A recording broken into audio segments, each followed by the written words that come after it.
ভাবুন তো, আপনি যদি এমন একটা সরকারি স্কিমে টাকা রাখেন যেখান থেকে প্রতি মাসে নির্দিষ্ট টাকা আপনার ব্যাংক অ্যাকাউন্টে চলে আসে, না কোনো স্টক মার্কেটের টেনশন, না কোনো রিস্ক, না প্রতিদিন চার্ট দেখার ঝামেলা। শুধু একবার টাকা ইনভেস্ট করুন আর প্রতি মাসে বসে বসে ইনকাম তুলুন।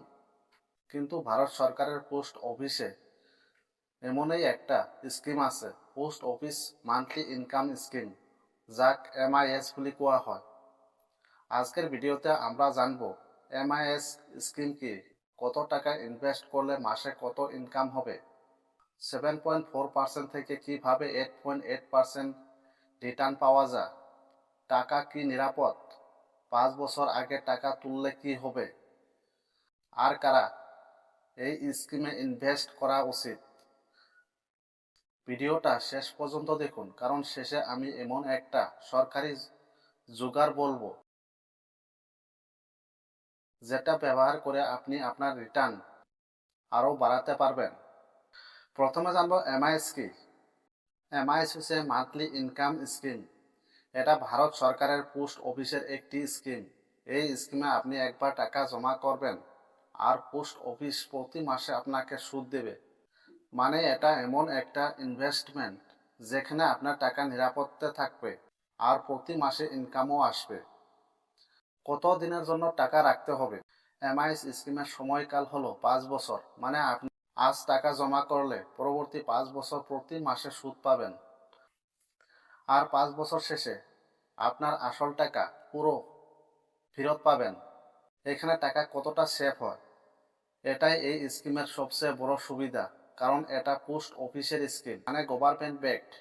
স্টক মার্কেট পড়ে গেলে সমস্যা নাই, কোনো কোম্পানি বন্ধ হয়ে গেলেও সমস্যা নাই, সরকারের গ্যারান্টি আছে।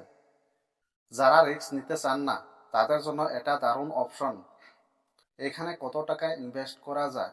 মিনিমাম ইনভেস্টমেন্ট 1000 টাকা, ম্যাক্সিমাম সিঙ্গেল অ্যাকাউন্টের জন্য 9 লাখ টাকা, জয়েন্ট অ্যাকাউন্টের জন্য 15 লাখ টাকা। মানে হাজব্যান্ড ওয়াইফ মিলে জয়েন্ট অ্যাকাউন্ট খুললে সেখানে 15 লাখ টাকা পর্যন্ত ইনভেস্ট করতে পারেন। সুদের হার কত? বর্তমান MIS স্কিমে প্রায় 7.4% অ্যানুয়াল ইন্টারেস্ট পাওয়া যায় এবং এই সুদ প্রতি মাসে আপনার অ্যাকাউন্টে আসে।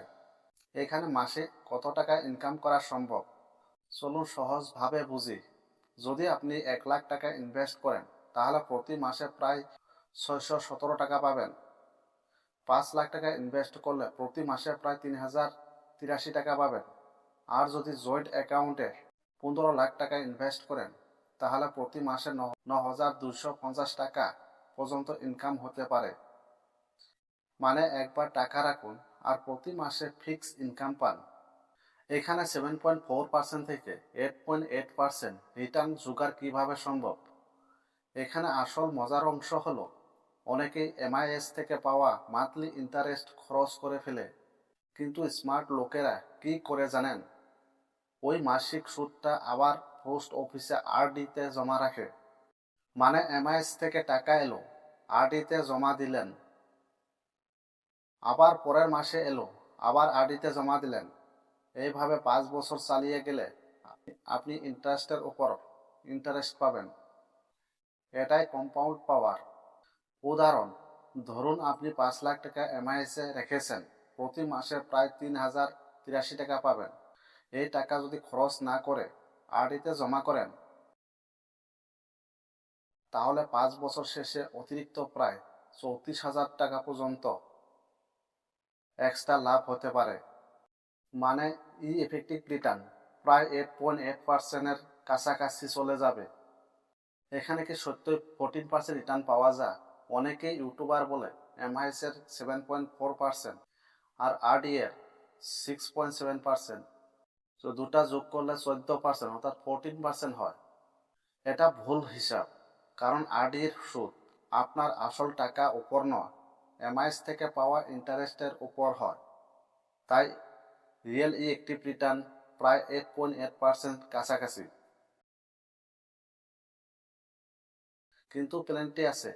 1 থেকে 3 বছর মধ্যে তুললে 2% পেনাল্টি, 3 থেকে 5 বছরের মধ্যে তুললে 1% পেনাল্টি, পাঁচ বছর পরে তুললে কোনো পেনাল্টি নেই। কার জন্য এই স্কিম সবচেয়ে ভালো?